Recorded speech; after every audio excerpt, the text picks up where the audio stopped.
Good afternoon friends, welcome to Joy's creative garden. আজকে আমি বাবার বার্থডে ব্লগটা তোমাদের সাথে শেয়ার করতে চলেছি। মাকে প্রণাম করে রাত্রিবেলা আমার মেয়ে স্টারবাক্স থেকে কেক নিয়ে এসেছিল। যেহেতু আমি বাড়িতে কেক বানাই, তাই বাইরের কেক খুব বেশি বাড়িতে আনা হয় না, আর আমরা খুব একটা ক্রিম কেক খেতে ভালোবাসি না। এটা একদমই অন্যরকম ছিল, খুবই ছোট সাইজের, সেই জন্যই স্টারবাক্স থেকে ও এনেছিল। তো রাত্রিবেলা মার ছবির কাছে প্রণাম করে আশীর্বাদ জানিয়ে কেক কাটা হলো। এবার দাদু নাতনি একে অপরকে কেক খাইয়ে দিল, আর আমি মুহূর্তটা ক্যামেরাবন্দি করলাম। মার কাছে এই প্রার্থনা জানাই, বাবা সুস্থ থাক, নীরোগ থাক, আর এরকম যেন বছর বছর জন্মদিন পালন করতে পারি। পরের দিন সকালে উঠেই মেয়ে পায়েস রান্না করলো। ওর আজকে ছুটি, কোনো বছর ছুটি হয়, কোনো বছর কলেজ থাকে, এবছর ছুটি। তো বাবাকে পায়েস খাইয়ে আমরা চলে এসেছি কলকাতা রাজবাড়ি। কলকাতা রাজবাড়ি সম্বন্ধে অনেকটাই শুনেছিলাম, এদের ব্লগও দেখেছিলাম। তো আজকে চক্ষু সার্থক হলো।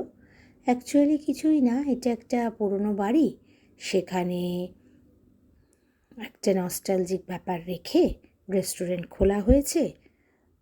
প্রথমে যেহেতু বাবার জন্মদিন বলা হয়েছিল, বাবাকে বরণ করে নেওয়া হলো, তারপরে ওপরে গেলাম আমরা। সিঁড়িটা খুবই খাড়াই, তো যাদের পায়ে প্রবলেম তাদের পক্ষে কিন্তু ওপরে যাওয়াটা খুবই মুশকিল, এটুকুও বলে দিলাম। তবে নিচেও ওদের ব্যবস্থা আছে। তো বাবার জন্মদিন বলেছিলাম বলে হ্যাপি বার্থডে একটা ট্যাগ লাগিয়েছে, দেখো টেবিলে ফুল দিয়েও সাজিয়ে দিয়েছে।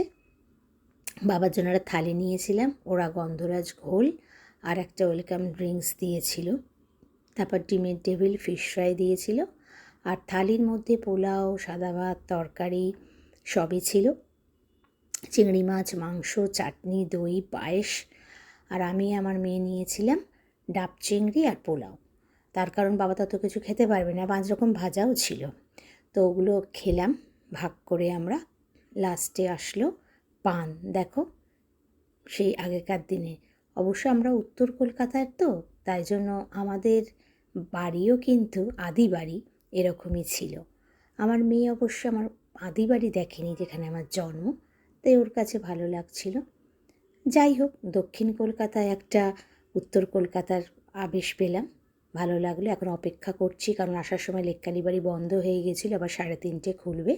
লেককালি বাড়ি প্রণাম করে তবে ফিরব। লাঞ্চ করতে আসার সময় দেরি হয়ে গিয়েছিল, তাই লেককালি বাড়ি প্রায় বন্ধ হয়ে গেল। তাই এখন আমরা যাব, তাই অপেক্ষা করছি। তুমি এখানে কতদিন আছো? ফার্স্ট তোমার নামটা বলো। আমার নাম হচ্ছে রিয়া দাস ম্যাম। ওকে, এখানে কতদিন আছো? ম্যাম আমি এখানে গত 5 মাস ধরে কাজ করছি। 5 মাস? আচ্ছা আচ্ছা।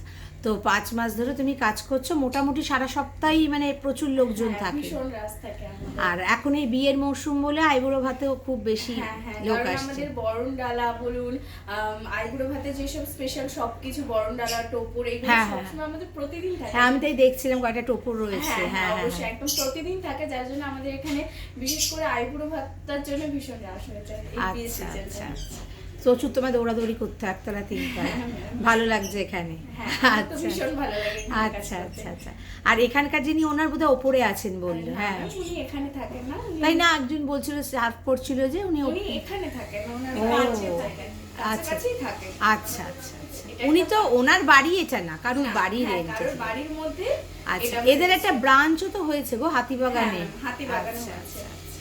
ঠিক আছে, ভালো লাগলো খুব। হ্যাঁ, বসে থাকতে থাকতে দেখলে তো একটা পডকাস্টও করে নিলাম।